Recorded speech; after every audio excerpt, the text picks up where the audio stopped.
ಸಾರಿಗೆ ನೌಕರರ ಬೇಡಿಕೆಗಳನ್ನು ಈಡೇರಿಸುವಂತ ನಿಟ್ಟಿನಲ್ಲಿ ಕಳೆದ ಏಪ್ರಿಲ್ 29ನೇ ತಾರೀಕು ಸಾರಿಗೆ ಸಚಿವರೊಂದಿಗೆ ಜಂಟಿ ಕ್ರಿಯಾ ಸಮಿತಿ ಸಭೆಯನ್ನು ಮಾಡಿತ್ತು. ಸಭೆ ವಿಫಲವಾದಂತಹ ಹಿನ್ನೆಲೆಯಲ್ಲಿ ಈಗ ಮೇ 20ನೇ ತಾರೀಕು ಮುಷ್ಕರವನ್ನು ಮಾಡಲಿಕ್ಕೆ ಈಗ ಸಾರಿಗೆ ನೌಕರರು ಮುಂದಾಗಿದ್ದಾರಾ? ಒಂದು ವೇಳೆ ಮುಷ್ಕರವನ್ನು ಮಾಡಿದರೆ ಯಾವ ರೀತಿಯಾಗಿ ತಯಾರಿಯನ್ನು ನಡೆಸ್ಕೊಂಡಿದ್ದಾರೆ, ಅಥವಾ ಮುಂದಿನ ದಿನಗಳಲ್ಲಿ ಮತ್ತೊಮ್ಮೆ ಏನಾದರೂ ಸರ್ಕಾರದೊಂದಿಗೆ ಮುಖ್ಯಮಂತ್ರಿ ಸಿದ್ದರಾಮಯ್ಯರೊಂದಿಗೆ ಏನಾದರೂ ಜಂಟಿ ಕ್ರಿಯಾ ಸಮಿತಿ ಸಭೆಯನ್ನು ಮಾಡುತ್ತಾ ಅನ್ನುವಂಥದ್ದನ್ನು ಈಗ ಸದ್ಯ ಚರ್ಚೆ ಆಗ್ತಾ ಇರುವಂಥದ್ದು. ಈ ಬಗ್ಗೆ ಮಾತನಾಡಲಿಕ್ಕೆ ನಮ್ಮೊಂದಿಗೆ ಜಂಟಿ ಕ್ರಿಯಾ ಸಮಿತಿಯ ಹಿರಿಯ ನಾಯಕರಿದ್ದಾರೆ, ಮುಖಂಡರಿದ್ದಾರೆ. ವಿಜಯ್ ಭಾಸ್ಕರ್ ಅವರಿದ್ದಾರೆ, ಅವ್ರನ್ನ ನಾವು ಮಾತನಾಡಿಸ್ತಾ ಹೋಗೋಣ. ವಿಜಯ್ ಭಾಸ್ಕರ್ ಸರ್, ಈಗ ಏಪ್ರಿಲ್ 29ನೇ ತಾರೀಕು ಅಂತಿಮವಾಗಿ ಸಭೆ ಮಾಡಬೇಕು, ಸಭೆಯಲ್ಲಿ ಏನು ತೀರ್ಮಾನ ಆಗುತ್ತೆ ಅನ್ನೋದು ಎಲ್ರಿಗೂ ಕೂಡ ಇತ್ತು, ಕಾಯ್ತಾ ಇದ್ರು ಕೂಡ. ಸಭೆ ವಿಫಲ ಆಯಿತು. ಅದಾದ ನಂತರದಲ್ಲಿ ಒಂದಷ್ಟು ಬೆಳವಣಿಗೆಗಳಾಯಿತು. ಮೇ 20ನೇ ತಾರೀಕು ನಾವು ಮುಷ್ಕರ ಮಾಡ್ತೀನಿ ಅನ್ನೋ ನಿರ್ಧಾರಕ್ಕೆ ನೀವು ಬಂದಿದ್ದೀರಿ. ಒಂದು ವೇಳೆ ಮುಷ್ಕರನ ಮಾಡದೇ ಆದರೆ ಸಿದ್ಧತೆಗಳು ಹೇಗಿದೆ? ಸರ್ಕಾರಕ್ಕೆ ಏನಾದರೂ ಮತ್ತೊಮ್ಮೆ ಏನಾದರೂ ಎಚ್ಚರಿಕೆ ಅಥವಾ ಸಭೆಗಳೇನಾದರೂ ನಡೆಸುವಂತಹ ತೀರ್ಮಾನ ಮಾಡಿದ್ದೀರಾ? ಹೇಗಿದೆ ಪ್ರಸ್ತುತ ಬೆಳವಣಿಗೆ? ಈಗ ಅದನ್ನು ಪೂರ್ತಿ ವಿಫಲ ಅಂತ ಹೇಳಿ ನಾನು ಹೇಳಲಿಕ್ಕೆ ತಯಾರಿಲ್ಲ. ಅವತ್ತೇನಾಗಿದೆ, ಮಾನ್ಯ ಸಾರಿಗೆ ಸಚಿವರು ಅವರ ಅಧ್ಯಕ್ಷತೆಯಲ್ಲಿ ಸಭೆ ಕರೆದಿದ್ದರು. ಅವತ್ತು ಹಿಂದಿನ ಸಭೆಯಲ್ಲಿ MD ಅವರು 7% ಏನು ಆಫರ್ ಮಾಡಿದರು, ಅದನ್ನು ಹೆಚ್ಚಳ ಮಾಡಿ ಅಥವಾ ನಾವು ಒಪ್ಪೋ ರೀತಿಯಲ್ಲಿ ಇದಕ್ಕೆ ನಮ್ಮ ಬೇಡಿಕೆಯನ್ನು ಈಡೇರಿಸ್ತಾರೆ ಅನ್ನುವಂಥ ನಿರೀಕ್ಷೆ ಇದ್ದದ್ದು ಸಹಜ.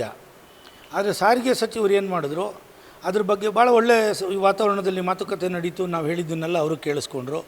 3 ಮುಖ್ಯವಾದ ವಿಚಾರನ ನಾವು ಅವ್ರಿಗೆ ಹೇಳಿದ್ವಿ. ಒಂದು 24 38 ತಿಂಗಳ ಅರಿಯರ್ಸು ಮತ್ತು 25% ವೇತನ ಹೆಚ್ಚಳ, ಇದು 3 ಕೇಳಿದ್ವಿ. ಅವರು ಎಲ್ಲ ಕೇಳಿಸ್ಕೊಂಡು 7% ಅಂತಿಮ ಅಲ್ಲ, 25 ಕೊಡೋಕ್ಕಾಗೋದಿಲ್ಲ, ನಿಮಗೂ ಗೊತ್ತಿದೆ, ನಾನು ಎಷ್ಟು ಕೊಡ್ಬೋದು ಅನ್ನೋದನ್ನು ಮುಖ್ಯಮಂತ್ರಿಗಳ ಜೊತೆಯಲ್ಲಿ ಚರ್ಚೆ ಮಾಡಿ ನಾವು ಅದನ್ನು ಘೋಷಣೆ ಮಾಡ್ತೀವಿ ಅಂತ ಅವ್ರು ಹೇಳಿದ್ರು. ಸೊ 7 ಅಂತಿಮ ಅಲ್ಲ, ಅದು ಹೆಚ್ಚಾಗುತ್ತೆ ಅನ್ನೋದು ಒಂದು ಪಾಸಿಟಿವ್ ಅಂಶ. ನಾವು ಒಪ್ಪುವಷ್ಟು, ನಮಗೆ ಖುಷಿಯಾಗುವಷ್ಟು ಹೆಚ್ಚು ಮಾಡ್ತಾರೋ ಇಲ್ವೋ ಬೇರೆ ವಿಚಾರ. ಎರಡನೇದು, ನಾವು ಮುಖ್ಯಮಂತ್ರಿಗಳ ಹತ್ರ ಚರ್ಚೆ ಮಾಡಿ ನಾವು ಘೋಷಣೆ ಮಾಡ್ತೀವಿ ಅಂತ ಹೇಳಿದರು. ಅದನ್ನು ನಾವು ಒಪ್ಪಲಿಕ್ಕೆ ತಯಾರಿಲ್ಲ. ಸೊ ಅದರಿಂದ ನಾವು ಜಂಟಿ ಕ್ರಿಯಾ ಸಮಿತಿ ಇದೇ ರೀತಿಯಾಗಿ ಡಿಲೇ ಮಾಡಿ ಡಾಡ್ಜ್ ಮಾಡಿ ಈಗಾಗಲೇ ಸಾಕಷ್ಟು ಟೈಮ್ ಎಳೆದಿದ್ದೀರಿ, ಜನಗಳ ತಾಳ್ಮೆ ಪರೀಕ್ಷೆ ಮಾಡಿದ್ದೀರಿ ಅಂತ ಹೇಳಿ ನಾವು ತೀರ್ಮಾನ ಮಾಡಿ ಅವರಿಗೆ ಇನ್ನೊಂದು ಕಾಲಾವಕಾಶ ಕೊಡೋಣ. ನಾವೇನು ಈಗಲೇ ಸ್ಟ್ರೈಕ್ ಮಾಡಿಲ್ಲ, ನಾಳೆಯಿಂದನೇ ಸ್ಟ್ರೈಕ್ ಮಾಡಿ ಅಂತ ಯಾರಿಗೂ ಹೇಳಿಲ್ಲ.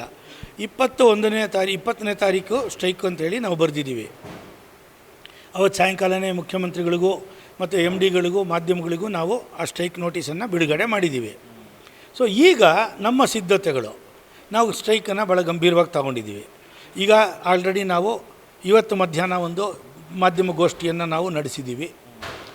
ಎರಡನೇದು 9ನೇ ತಾರೀಕು ಹುಬ್ಬಳ್ಳಿಯಲ್ಲಿ ಸಿದ್ಧತಾ ಸಮಾವೇಶ, ಮತ್ತು 12ನೇ ತಾರೀಕು ಗುಲ್ಬರ್ಗಾದಲ್ಲಿ, 14ನೇ ತಾರೀಕು ಮೈಸೂರಲ್ಲಿ ಮತ್ತು 16ನೇ ತಾರೀಕು ಬೆಂಗಳೂರಲ್ಲಿ, ಈ ರೀತಿಯಾಗಿ 4 ಸಮಾವೇಶಗಳನ್ನು ನಾವು ಮಾಡೋರಿದ್ದೀವಿ. ಇದ್ರ ಮಧ್ಯೆ ಕರಪತ್ರ ಒಂದು ಬರ್ತಾಯಿದೆ. ಮತ್ತು ಸಾಮಾಜಿಕ ಜಾಲತಾಣದ ಮೂಲಕ ಈ ಬೆಳವಣಿಗೆಗಳ ಬಗ್ಗೆ ಮತ್ತು ಇದ್ರ ಮಧ್ಯದಲ್ಲಿ ಬೇರೆ ಬೇರೆ ಏನೇನೋ ಡೈವರ್ಟ್ ಆಗುವಂಥ ಹಲವಾರು ಬೆಳವಣಿಗೆಗಳು ಆಗ್ತಾಯಿದೆ. ಕೆಲವರು ತೆಲಂಗಾಣ ಅಂತ ಇದ್ದಾರೆ, ಇನ್ನು ಕೆಲವರು ಇನ್ನೇನೋ ಹೇಳ್ತಾ ಇದ್ದಾರೆ. ಈ ಎಲ್ಲದಕ್ಕೂ ಕೂಡ ಜನನ ಗೊಂದಲಕ್ಕೆ ದೂಡುವಂತಹ ಸಂದರ್ಭಗಳನ್ನೆಲ್ಲ ನಿವಾರಣೆ ಮಾಡಿ ಜಂಟಿ ಕ್ರಿಯಾ ಸಮಿತಿಯ ನಾಯಕತ್ವದಲ್ಲಿ ಹೋರಾಟಕ್ಕೆ ಹೋದರೆ ನ್ಯಾಯ ಸಿಗುತ್ತೆ ಅಂಥೇಳಿ ಜನ ಇದ್ದಾರೆ. ಅದಕ್ಕೆ ಬೇಕಾದಂಥ ತಯಾರಿಗಳನ್ನು ನಾವು ಮಾಡ್ತಾಯಿದ್ದೀವಿ. ಓಕೆ, ಒಂದು ಕಡೆ ಸಾರಿಗೆ ನೌಕರರ ಬೇಡಿಕೆಗಳನ್ನು ಈಡೇರಿಸುವಂಥ ನಿಟ್ಟಿನಲ್ಲಿ ಹೋರಾಟ ಮುಷ್ಕರಕ್ಕೆ ಕರೆ ಕೊಟ್ಟಿದ್ದೀರಿ. ಇನ್ನೊಂದು ಕಡೆ ಸಾರಿಗೆ ಸಚಿವರು ಒಂದು ಸ್ಟೇಟ್ಮೆಂಟನ್ನು ಕೊಟ್ಟಿದ್ದಾರೆ. ಒಂದು ವೇಳೆ ಮುಷ್ಕರ ಆದರೆ ಇದಕ್ಕೆ ಜಂಟಿ ಕ್ರಿಯಾ ಸಮಿತಿನೇ ನೇರ ಹೊಣೆ ಸಾರಿಗೆ ನೌಕರರಂತ ಹೇಳಿದ್ದಾರೆ. ಅದನ್ನು ಯಾವ ರೀತಿಯಾಗಿ ನೀವು ಪರಿಗಣನೆ ಮಾಡ್ತೀರಿ? ಏನು ಈಗ ನಾವು ಮುಷ್ಕರಕ್ಕೆ ಕರೆ ಕೊಟ್ಟ ಮೇಲೆ ಖಂಡಿತವಾಗ್ಲೂ ನಾವೇ ಹೊಣೆ, ಅದರಲ್ಲಿ ಏನೂ ಭಿನ್ನಾಭಿಪ್ರಾಯ ಇಲ್ಲ.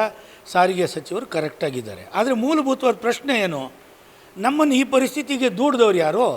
ನಿಮ್ಮ ಮಾತಿಗೆ ಗೌರವ ಕೊಟ್ಟು ಮಾನ್ಯ ಮುಖ್ಯಮಂತ್ರಿಗಳು ಹೇಳಿದರು ಅಂಥೇಳಿ 31ನೇ ತಾರೀಕು ಡಿಸೆಂಬರ್ 2024ರಲ್ಲಿ ನಾವು ಮುಷ್ಕರದ ನೋಟಿಸ್ ಕೊಟ್ಟಿದ್ವಿ, ವಾಪಸ್ ತೊಗೊಂಡ್ವಿ. ಅದಾದ ಮೇಲೆ ಮಾನ್ಯ ಮುಖ್ಯಮಂತ್ರಿಗಳು ಹೇಳಿದ್ರು ಅಂಥೇಳಿ ನಾವು ತಾಳ್ಮೆಯಿಂದ 4 ತಿಂಗಳು ಕಾದಿದ್ವಿ. ಸಂಕ್ರಾಂತಿ ಆದಮೇಲೆ ನಾವು ಸಭೆ ಕರಿತೀವಿ ಅಂತ ಹೇಳಿದವರು ಏಪ್ರಿಲ್ 15ಕ್ಕೆ ಮೀಟಿಂಗ್ ಕರೆದ್ರು. ಏಪ್ರಿಲ್ 15ಕ್ಕೆ ಮೀಟಿಂಗ್ ಕರೆದವರು ಅಧಿಕಾರಿಗಳ ಜೊತೆಯಲ್ಲಿ ಚರ್ಚೆ ಮಾಡಿ ನಾನು ನೆಕ್ಸ್ಟು ನಿಮ್ಮ ಒಂದು ಸಭೆ ಕರೆದು ನಿಮ್ಮ ಸಮಸ್ಯೆಗಳು ಬಗೆಹರಿಸ್ತೀನಿ ಅಂತ ಹೇಳಿದವರು ಜುಲೈ 4ರ ಸಭೆಯಲ್ಲಿ ನಾನು ನಿಮಗೇನು ಕೊಡಬೇಕಾಗೇ ಇಲ್ಲ, ಮುಂದಿನ ಅಗ್ರಿಮೆಂಟ್ ಏನಿದ್ರು 1/3/27ಕ್ಕೆ ಅಂತ ಹೇಳಿದ್ರೆ ನಾವೇನು ಮಾಡಬೇಕು? ಆಗಸ್ಟ್ 5ಕ್ಕೆ ನಾವು ಮುಷ್ಕರಕ್ಕೆ ಕರೆ ಕೊಟ್ವಿ. ಹೈಕೋರ್ಟು ಮಧ್ಯ ಬಂತು, PIL ಹಾಕಿದ್ರು ಯಾರೋ, ನಾವು ಅದಕ್ಕೂ ಗೌರವ ಕೊಟ್ಟು ವಾಪಸ್ ತಗೊಂಡ್ವಿ. ಅದಾದ ಮೇಲೆ ನಾವು ಬೆಂಗಳೂರು ಚಲೋ ಕಾರ್ಯಕ್ರಮಕ್ಕೆ ಹೇಳಿದ್ವಿ. ಆವಾಗಲೂ ನಾವು ಕೇಳಿದ್ದು 38 ತಿಂಗಳ ಅರಿಯರ್ಸು. ನೀವು 1272 ಕೋಟಿ ಕೊಟ್ಟಿರೋದಕ್ಕೆ ಥ್ಯಾಂಕ್ಸ್ ಇದೆ. ಇನ್ನು 562 ಕೋಟಿ ರೂಪಾಯಿ ಭಾಳ ದೊಡ್ಡದಾ ಸರ್ಕಾರಕ್ಕೆ ಕೊಡ್ಬೋದಾಗಿತ್ತು. ಅಥವಾ ಸಾರಿಗೆ ನಿಗಮಗಳು ಇದನ್ನು ನಾವು ಕೊಡ್ತೀವಿ ಅನ್ನೋ ದೊಡ್ಡತನ ಅವರು ತೋರಿಸಲಿಲ್ಲ. 1/24ರಿಂದ 4 ವರ್ಷದ ಅಗ್ರಿಮೆಂಟು ಅಂದರೆ ಅದನ್ನು ಕುತರ್ಕ ಮಾಡಿ ಆ ಬೊಮ್ಮಾಯಿಯವರ ಕಾಲದಲ್ಲಿ ಬಸವರಾಜ ಬೊಮ್ಮಾಯಿಯವರು ಹೊರಡಿಸಿದಂಥ ನೋಟಿಫಿಕೇಷನನ್ನು 1/3/23 ಇಸ್ವಿಯ ನೋಟಿಫಿಕೇಷನನ್ನು ಅದನ್ನು ಡಿಸ್ಟಾರ್ಟ್ ಮಾಡಿ ಅದನ್ನು ತಿರುಚಿ ಅವತ್ತಿಂದನೇ ವೇತನ ಪರಿಷ್ಕರಣೆ ಅಂಥೇಳಿ ನೀವು ಹೇಳಿದ್ರಿ. ಇದನ್ನು ಹೇಳಿದಾಗ ನಾವೇನು ಹೇಳಿದ್ವಿ, ನೀವು 1/3/23ರಿಂದ ವೇತನ ಆ ಹಿಂದಿನ ಅಗ್ರಿಮೆಂಟು ಅನುಷ್ಠಾನ ಆಗೋ ಥರ ಇದ್ದಿದ್ದರೆ 38 ತಿಂಗಳ ಅರಿಯರ್ಸ್ ಪ್ರಶ್ನೆ ಎಲ್ಲಿ ಬರ್ತಾಯಿತ್ತು? ಅದು 1/1/20ರಿಂದ ಅನ್ನೋ ಕಾರಣಕ್ಕಾಗಿಯೇ 1/3/23ಕ್ಕೆ 38 ತಿಂಗಳ ಅರಿಯರ್ಸ್ ಬಂತು. ಸೊ ದುಡ್ಡು ಉಳಿಸೋಕ್ಕೋಸ್ಕರ ಏನು ಬೇಕಾದ್ರೂ ಮಾಡ್ತೀವಿ ಅಂಥೇಳಿ ಜನಗಳನ್ನು if you take transport workers for granted, ನಾವು ಮುಷ್ಕರ ಮಾಡಿದ್ರೆ ಇನ್ನೇನು ಮಾಡಬೇಕಾಗುತ್ತೆ? ಏನು ಸಸ್ಪೆಂಡ್ ಮಾಡ್ತೀರಾ? ನೀವೇ ಹೊಣೆ ಅಂತೇಳಿ ಮಾಡಿ. ಬಸ್ ನಡೆಸೋರು ಯಾರು? ನಿಮ್ಮ ಶಕ್ತಿ ಯೋಜನೆ ಉಡಿಸಾಗೋಗುತ್ತೆ. ಅದರಿಂದ ನಾವು ಎಲ್ಲ ಕಷ್ಟ ಕಾಲದಲ್ಲೂ ನಾವು ಶಕ್ತಿ ಯೋಜನೆಯನ್ನು ನಮ್ಮ ಯೋಜನೆಯಾಗಿ ತಗೊಂಡೋದನ್ನು ನಾವು ಸಪೋರ್ಟ್ ಮಾಡಿದ್ದೀವಿ. ನೀವು ನಮ್ಮನ್ನೆಲ್ಲ ಸಸ್ಪೆಂಡು ಡಿಸ್ಮಿಸ್ ಮಾಡಿದ್ರೆ ಬಸ್ ಯಾರು ಓಡಿಸ್ತಾರೆ? ಸೊ ಅದರಿಂದ ಈ ರೀತಿಯ ಭಾಷೆ ಸಾರಿಗೆ ಸಚಿವರಿಗೆ ಗೌರವ ತರುವಂಥ ವಿಚಾರ ಅಲ್ಲ. ನಾವು ಅವ್ರನ್ನ ಯಾವತ್ತೂ ಸಹ ಅವ್ರು ಮೊನ್ನೆ ಮೀಟಿಂಗಲ್ಲಿ ಕೂಡ ಅವ್ರು ಏನು ಹೇಳಲಿಲ್ಲ ಅಂತೇಳಿ ನಾವು ಅವ್ರ ಬಗ್ಗೆ ನೆಗೆಟಿವ್ ಆಗಿ ಮಾತಾಡಿಲ್ಲ. ಅವ್ರು ಈಗಲೂ ಸಹ ಏನು ಹೇಳ್ತಿದ್ದಾರೆ, ಮುಖ್ಯಮಂತ್ರಿಗಳ ಹತ್ರ ಮಾತಾಡಿ ನಾವು ಒಪ್ತೀವಿ ಅಂಥೇಳಿ ಒಪ್ಪಿಸ್ತೀನಿ ಅಂತ ಹೇಳಿದ್ದಾರೆ. ಅಕಸ್ಮಾತು ನಾವು ಕೇಳಿರೋ 25% ಮುಖ್ಯಮಂತ್ರಿಗಳು ಒಪ್ಪೋದಾದರೆ ಅಥವಾ 1/1/24 ಮುಖ್ಯಮಂತ್ರಿಗಳನ್ನ ಸಾರಿಗೆ ಸಚಿವರು ಒಪ್ಪಿಸೋದಾದರೆ ನಾವು ಮುಷ್ಕರ ಯಾಕೆ ಮಾಡ್ತೀವಿ? ಅದರಿಂದ ಡಿಮಾಂಡನ್ನು ನ್ಯಾಯಕ್ಕೋಸ್ಕರ ನಡೀತಾ ಇರೋ ಹೋರಾಟ, ಇದರಲ್ಲಿ ಏನೇ ಕಷ್ಟ ಬಂದರೂ ನಾವು ಎದುರಿಸ್ಲಿಕ್ಕೆ ನಾವು ತಯಾರಿದ್ದೀವಿ. ಈ ಸಲ ಹೈಕೋರ್ಟ್ ಏನಾದರೂ ನಮ್ಗೆ ಅಡ್ಡ ಬಂತು ಅಂದರೆ ನಾವು ವಿತ್ ಡ್ಯೂ ರೆಸ್ಪೆಕ್ಟು ಹೈಕೋರ್ಟ್ ಜೈಲಿಗೆ ಹೋಗ್ತೀವಿ ಹೊರತು ಸ್ಟ್ರೈಕನ್ನು ನಿಲ್ಲಿಸಲ್ಲ. ಸೊ ಹೈಕೋರ್ಟ್ಗೂ ನಾವು ಭಾಳ ಸ್ಪಷ್ಟವಾಗಿ ಹೇಳ್ತೀವಿ, ನೀವು ನಮ್ಮನ್ನು ಜೈಲಿಗೆ ಹಾಕ್ಬಿಡ್ರಿ, ನಿಮ್ಮ ತೀರ್ಮಾನ ನಾವು ಜಾರಿ ಮಾಡೋಕ್ಕಾಗೋದಿಲ್ಲ, ಶಿಕ್ಷೆ ಕೊಟ್ಬಿಡ್ರಿ, ತಗೋತೀವಿ ನಾವು ಅಂತ ನೇರವಾಗಿ ಹೇಳ್ತೀವಿ ಹೈಕೋರ್ಟ್ಗೆ. ಓಕೆ, ಮೇ 20ನೇ ತಾರೀಕು ಹಾಗಾದರೆ ಜಂಟಿ ಕ್ರಿಯಾ ಸಮಿತಿ ಮತ್ತು ಸಾರಿಗೆ ಫೆಡರೇಷನ್ ಸೇರಿದಂತೆ ಬೇರೆ ಯಾವೆಲ್ಲ ಸಂಘಟನೆಗಳು ಒಗ್ಗಟ್ಟು ಪ್ರದರ್ಶನ ಮಾಡುತ್ತೆ ಸಾರಿಗೆ ನೌಕರರ ಬೇಡಿಕೆಗಳು ಈಡೇರಿಸುವಂಥ ನಿಟ್ಟಿನಲ್ಲಿ ಹೇಗಿದೆ ಅನ್ನುವಂಥದ್ದು? ಯಾಕಂದರೆ ಒಂದಷ್ಟು ಗೊಂದಲಗಳಿದೆ. ಅಂದರೆ ಒಗ್ಗಟ್ಟು ಪ್ರದರ್ಶನ ಆದರೆ ನ್ಯಾಯ ಸಿಗುತ್ತೆ ಅನ್ನುವಂಥದ್ದು, ಸರ್ಕಾರಕ್ಕೆ ಬಿಸಿ ಮುಟ್ಟಿಸ್ಬೋದು ಅನ್ನುವಂಥದ್ದು ಸಾರಿಗೆ ನೌಕರರ ಮಾತುಗಳು, ಅವರ ವಿಶ್ವಾಸಗಳು. ಯಾವ ರೀತಿಯಾಗಿ ಅದನ್ನು ನೀವು ಶಕ್ತಿ ಪ್ರದರ್ಶನ ಮಾಡ್ತೀರಿ, ಒಗ್ಗಟ್ಟು ಪ್ರದರ್ಶನ ಮಾಡ್ತೀರಿ? ಈಗ ಜಂಟಿ ಕ್ರಿಯಾ ಸಮಿತಿ ಒಗ್ಗಟ್ಟಾಗಿದೆ, ಅದರಲ್ಲಿ ಯಾವ ಗೊಂದಲನೂ ಇಲ್ಲ. ಇವತ್ತು ಸಹ ಪ್ರೆಸ್ ಮೀಟಲ್ಲಿ ಎಲ್ಲ ಸಂಘಟನೆಯವರಿದ್ದರು. ಮುಷ್ಕರದ ನೋಟಿಸ್ಗೆ ಎಲ್ಲ ಸಂಘಟನೆಗಳು ಸಹಿ ಹಾಕಿ ಸರ್ಕಾರಕ್ಕೆ ಮತ್ತು ಮ್ಯಾನೇಜ್ಮೆಂಟ್ಗೆ ಕೊಟ್ಟಿದ್ದಾವೆ. ಜಂಟಿ ಕ್ರಿಯಾ ಸಮಿತಿಯ ಒಳಗಡೆ ಯಾವುದೇ ಒಗ್ಗಟ್ಟಿನ ಕೊರತೆ ಇಲ್ಲ. ಬಟ್ ಜನಸಾಮಾನ್ಯರಿಗೆ ಎಲ್ಲರೂ ಒಗ್ಗಟ್ಟಾಗ್ಬಿಟ್ರೆ ನಾವು ಗೆಲ್ತೀವಿ ಅನ್ನೋಂಥ ಆಸೆ ಇದೆ. ಅದು ಸಹಜವಾದಂಥ ಅಪೇಕ್ಷೆ, ನಾವು ಅದನ್ನು ಗೌರವಿಸ್ತೀವಿ.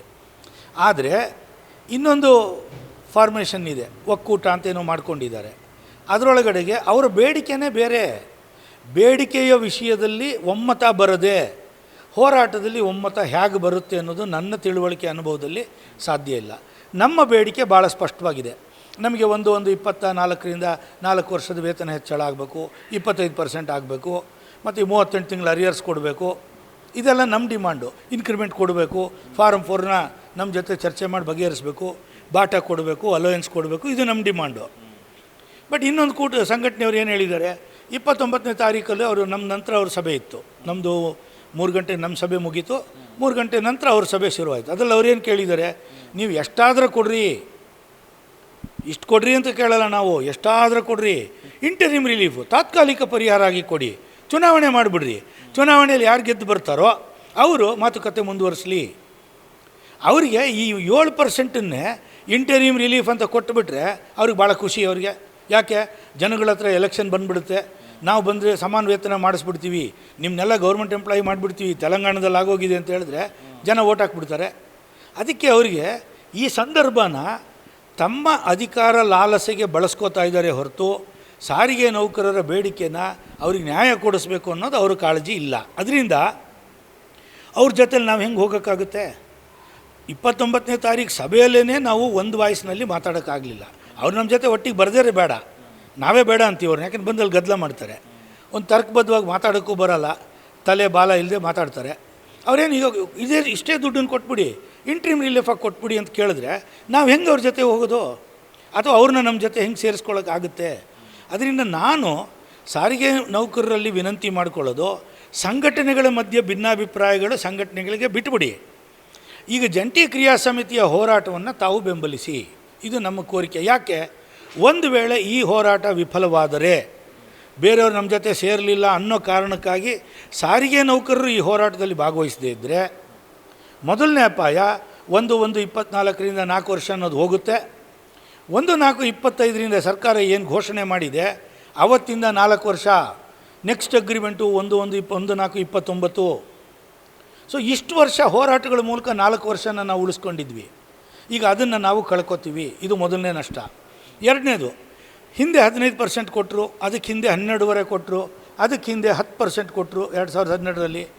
ಈಗ 7-8% ಕೊಟ್ಟಾಗ ನಾವು ಸುಮ್ಮನೆ ಕೂತ್ಕೊಂಡ್ಬಿಟ್ರೆ, ಎಲ್ಲರೂ ಒಗ್ಗಟ್ಟಾಗಿಲ್ಲ, ಅವ ಸಂಘಟನೆಯವರು ಬರಲಿಲ್ಲ, ಈ ಸಂಘಟನೆಯವರು ಬರಲಿಲ್ಲ ಅಂತ ಹೇಳಿ ಹೋರಾಟಕ್ಕೆ ಬೆನ್ನು ತೋರಿಸಿದರೆ ನಷ್ಟ ಆಗೋದು ಕಾರ್ಮಿಕರಿಗೆ. ಆದ್ದರಿಂದ ನಾನು ತಮ್ಮಲ್ಲಿ ವಿನಂತಿ ಮಾಡ್ಕೊಳ್ಳೋದು, ನೌಕರರಲ್ಲಿ ಆ ಸಂಘಟನೆ ಈ ಸಂಘಟನೆ ಬಗ್ಗೆ ತಲೆ ಕೆಡಿಸ್ಕೋಬೇಡ್ರಿ. ನಾವು ಹೋರಾಟ ಮಾಡ್ತಾ ಇರೋದು ಭಾಳ ಸ್ಪಷ್ಟವಾದಂಥ ಬೇಡಿಕೆ. ಮತ್ತು ಇದುವರೆಗೂ ಚರ್ಚೆ ನಡೀತಾ ಇರೋದು ನಮ್ಮ ಹೋರಾಟದಿಂದಲೇ. ಇದುವರೆಗೂ 1272 ಕೋಟಿ ಬಂದಿದ್ದು ಜಂಟಿ ಕ್ರಿಯಾ ಸಮಿತಿ ಹೋರಾಟದಿಂದ. 7% ಮ್ಯಾನೇಜ್ಮೆಂಟ್ ಆಫರ್ ಕೊಟ್ಟಿರೋದು ಜಂಟಿ ಕ್ರಿಯಾ ಸಮಿತಿಯ ಹೋರಾಟದಿಂದ. ಒಗ್ಗಟ್ಟಾಗಿ ಈ ಹೋರಾಟವನ್ನು ನಾವು ಇನ್ನಷ್ಟು ತೀವ್ರಗೊಳಿಸಿದ್ರೆ ನಮಗೆ ನ್ಯಾಯ ಸಿಗುತ್ತೆ ಅನ್ನೋದು ನಮ್ಮ ನಂಬಿಕೆ. ತಾವು ಬೇರೆ ಸಂಘಟನೆಯವರು ಈ ಹೋರಾಟದಲ್ಲಿ ಭಾಗವಹಿಸ್ತಾರೋ ಇಲ್ಲವೋ ಅನ್ನೋ ಅನುಮಾನಕ್ಕೆ ನೀವು ನಿಮ್ಮ ಕಾಲ ಮೇಲೆ ಕಲ್ಲು ಹೊಡ್ಕೊಳ್ಳೋ ಅಂಥ ಕೆಲಸ ತಾವು ಮಾಡಬೇಡಿ, ಕಲ್ಲು ಎತ್ತು ಹಾಕ್ಕೊಳ್ಳೋ ಕೆಲಸ ಮಾಡಬೇಡಿ. ಈ ಬೇಡಿಕೆಗಳು ನ್ಯಾಯಸಮ್ಮತವಾಗಿದೆ, ಪಡೀಲಿಕ್ಕೆ ಸಾಧ್ಯ ಇರುವಂಥದ್ದಾಗಿದೆ. ಈ ಚರ್ಚೆಯ ದಿಕ್ಕು ಇದುವರೆಗೂ ಬಂದಿರತಕ್ಕಂಥ ಫಲಿತಾಂಶ ಅದನ್ನು ತೋರಿಸ್ತಾ ಇದೆ. ಅದರಿಂದ ತಾವು ಒಮ್ಮತದಿಂದ 20ನೇ ತಾರೀಕು ನಡೆಯುವಂಥ ಮುಷ್ಕರನ ಖಂಡಿತವಾಗೂ ಬೆಂಬಲಿಸಿ, ಸಂಪೂರ್ಣವಾಗಿ ಭಾಗವಹಿಸಿ, ಸರ್ಕಾರದ ಕಣ್ತೆರೆಸಿ ನಮ್ಮ ಬೇಡಿಕೆಗಳಿಗೆ ನ್ಯಾಯ ಪಡೆಯೋಣ ಅಂಥೇಳಿ ನಾನು ತಮ್ಮಲ್ಲಿ ವಿನಂತಿ ಮಾಡ್ಕೊತೀನಿ. ಇದಿಷ್ಟು ವಿಜಯ್ ಭಾಸ್ಕರ್ ಅವರ ಮಾತುಗಳಾಗಿತ್ತು. ಕ್ಯಾಮ್ರಾ ಪರ್ಸನ್ ಅಭಿಲಾಷ್ ಜೊತೆ ಅಭಿಜಿತ್ ಗಣೇಶ್, ಕರ್ನಾಟಕ ಟಿವಿ, ಬೆಂಗಳೂರು. ನೀವು ಸಣ್ಣ ಆಗ್ಬೇಕಲ್ವಾ? ಅದು ಒಂದು ಉತ್ತಮ ಆಹಾರದಿಂದ ಸಣ್ಣ ಆಗ್ಬೇಕಲ್ವಾ? ಪ್ರತಿದಿನ ನಮ್ಮ ಜೀನಿ ಸ್ಲಿಮ್ ನ ಯೂಸ್ ಮಾಡಿ ಯಾವುದೇ ಸೈಡ್ ಎಫೆಕ್ಟ್ ಇಲ್ದಂಗೆ ನೀವು ಸಣ್ಣ ಆಗ್ತೀರಾ.